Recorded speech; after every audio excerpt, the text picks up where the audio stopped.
Car ஓட்டுறதுக்கு நான் எப்படி படித்தேன் அப்படின்னா, இங்கே இருந்து நானும் அப்பாவும் சென்னைக்கு போகிறோம். சென்னைக்கு போகும்போது அப்பாவுக்கு ரொம்ப காய்ச்சல், ரொம்ப ஃபீவர். அப்போ மதுரையை தாண்டுனா அதுக்கு மேலே கார் ஓட்டுறதுக்கு அப்பாவால் முடியாதுங்கிற ஸ்டேஜ் வந்துருச்சு. ஏன்னா காய்ச்சல்ல தூக்கம் வருது, மற்றபடி ஓட்டிடலாம், தூக்கம் வந்து தூங்கக்கூடாதுன்னு நினைச்சாலும் தூக்கம் வருது. அப்போ நான் பக்கத்து சீட்டில் உட்காந்துருக்கிறேன். அப்போ நான் எப்படி கார் ஓட்ட பழகினேன்னா, அப்போ சும்மா காமெடிக்கு சொன்னாங்க, நீ ஸ்டீரிங் எப்படி, நான் வந்து கீழே உள்ளதை கண்ட்ரோல் பண்ணிக்கிடுறேன் அப்படின்னு. உடனே நான் இங்கே இருந்துட்டு குரங்கு மாதிரி அங்கே தாவி ஸ்டீரிங்கை பிடிச்சிருக்கேன். அவங்க கீழே கண்ட்ரோல் பண்றாங்க. எதுக்குன்னா தூக்கம் வந்துடக்கூடாது.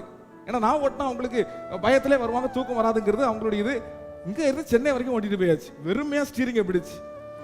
பழகினதே கிடையாதுங்க. ஒரே ஒரு நல்ல ஸ்டீரிங்கை பிடிச்சு இங்க இருந்து போயாச்சு சென்னைக்கு.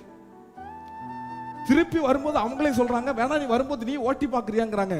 நமக்கு ஆசை விடுமா? கொடுங்க கொடுங்க, நான் ஓட்டுறேன். எனக்கு ஸ்டீரிங் மட்டும் தான் பிடிக்குதுன்னு கீழே ஒண்ணுமே தெரியாது. கீழே பிரேக்கு கூட எனக்கு தெரியாது, ஸ்டீரிங் பிடிக்க தெரியும். பைக் ஓட்டி பழகினதுனால ஸ்டீரிங் எங்கே திருப்பணும்னு தெரியும். அப்புறம் பார்த்தாங்க, எப்பா நீ கரையில் அமைதியாகவே உட்காரு அப்படின்னு தான் வண்டி ஓட்ட பழகணும். ஆனால் நான் இன்னைக்கு வரைக்கும் சொல்கிறேன், எத்தனையோ இடங்களுக்கு ட்ராவல் பண்ணி போயிட்டோம், எத்தனையோ தூரங்களுக்கு போயிருக்கிறோம். ஒரே நாள் பகலில் இங்கேருந்து சென்னைக்கு போயிட்டு நைட்டுக்கு வந்துடும். எவ்வளவு தூரம் கார் ஓட்டுறோம். ஆனால் இன்னைக்கு வரைக்கும் நான் சொல்கிறேன், தேவ கிருபை இல்லாமல் ஒவ்வொரு பிரயாணத்திலையும் உயிரோடு வந்து வீட்டுக்கு சேர்வது பெருசு. தேவ கிருபை தான். உயிரோட வீட்டுக்கு வரோம்னா, கடைசியா போன மாதம் பிப்ரவரி மாதம் வேலூர்ல கன்வென்ஷன்.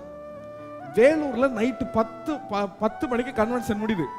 நாங்க எல்லாம் பேசி கிட்டத்தட்ட ஒரு 2000-3000 பேர் இருப்பாங்க. எல்லாருக்கும் பேசி அவங்கள அனுப்பி கடைசியில் நாங்க சாப்பிட்டு புறப்படுவதற்கு 2 மணி. இப்ப டேவிட் கணேசன் சொல்றாங்க, நீ தங்கிட்டு போயிருங்க, நீங்க நைட்டு போக வேண்டாம் அப்படிங்கிறாங்க.